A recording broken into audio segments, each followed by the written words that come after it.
様おはようございます。おはようございます。今日はどんなことをお手伝いしましょうか。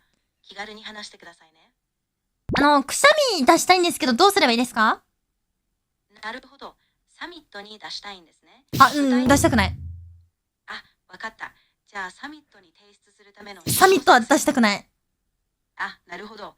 じゃあサミットに直接出席したい。ごめん、サミット本当に関係ない。あ、全然大丈夫です。気にしないでください。じゃあ他に気になってることとかサポートが必要なことがあれば遠慮なく教えてくださいね。くしゃみ出したいです。あ、なるほど。じゃあサミットに提出サミット関係ない。あ、わかりました。